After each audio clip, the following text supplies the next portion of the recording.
Kampung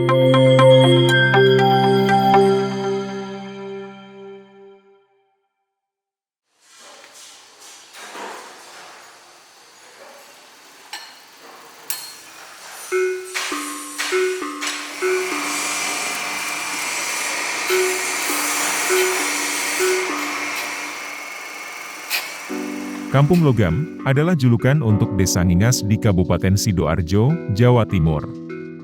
14.000 warga desa seluas 133 hektar di selatan Surabaya ini, kebanyakan memang berprofesi perajin logam.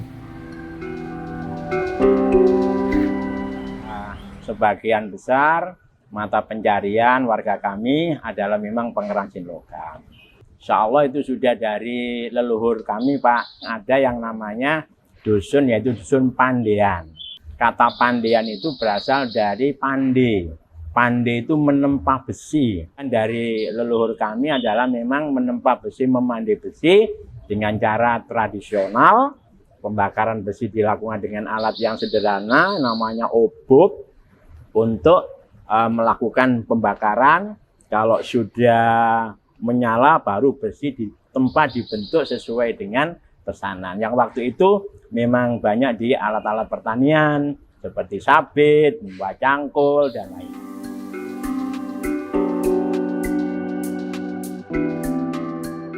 Dari pandai besi tradisional, sentra industri logam di Desa Ngingas ini terus berkembang menjadi salah satu sentra pemasok spare part mesin pertanian, peralatan rumah tangga, dan kendaraan bermotor. Para perajin di Ngingas yang mendapat berbagai keahlian pandai besi dari leluhurnya, tidak berhenti mengembangkan bisnis. Mereka juga mendapatkan dukungan dari badan usaha milik desa untuk mengembangkan usahanya.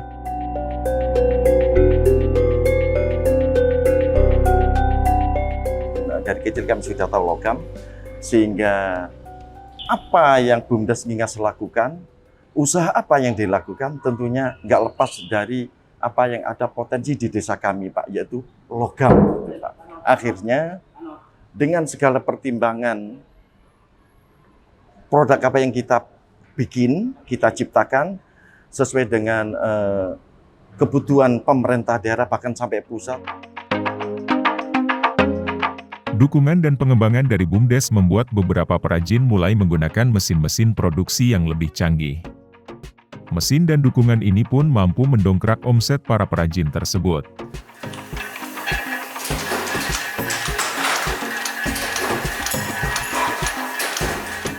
Insya Allah sekarang kami di Desa Ngingas sudah menjadi generasi keempat atau kelima, di mana generasi milenial ini sudah melek teknologi, melek tentang IT, sehingga pengrajin-pengrajin yang ada di sini sudah menggunakan mesin-mesin yang modern, sudah berteknologi. Akhirnya produk yang dihasilkan juga sudah bermacam-macam. Ada peralatan, misalnya aksesoris sepeda motor, spare part mobil, alat-alat untuk listrik, tiang-tiang PJU yang ada di Indonesia ini. Insya Allah ini sebagian besar adalah produk-produk dari warga kami. Para perajin ini memang harus terus mengikuti perkembangan zaman, karena permintaan pasar yang terus berkembang. Seperti misalnya permintaan onderdil mobil dengan transmisi manual yang semakin menyusut.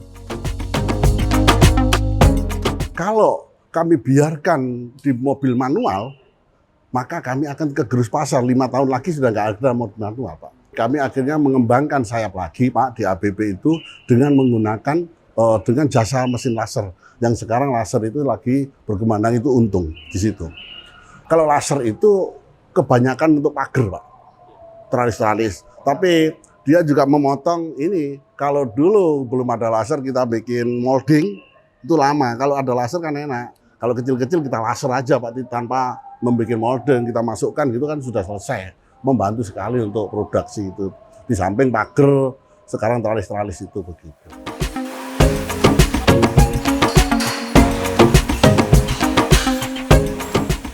Selain mesin produksi, inovasi-inovasi pun dibutuhkan untuk menjawab masalah. Perajin di Ngingas yang sekian lama bergelut dengan limbah bahan berbahaya dan beracun atau B3, menemukan solusi dari produknya sendiri. BUMDes Ngingas memproduksi insinerator pembakar sampah ramah lingkungan berteknologi sprayer. Mesin pembakar sampah ini disebut ramah lingkungan karena dapat menekan jumlah asap dari hasil pembakaran sampah. Kehadiran mesin ini juga turut membantu mengatasi sengkarut pengelolaan sampah, yang menjadi masalah klasik di sektor industri.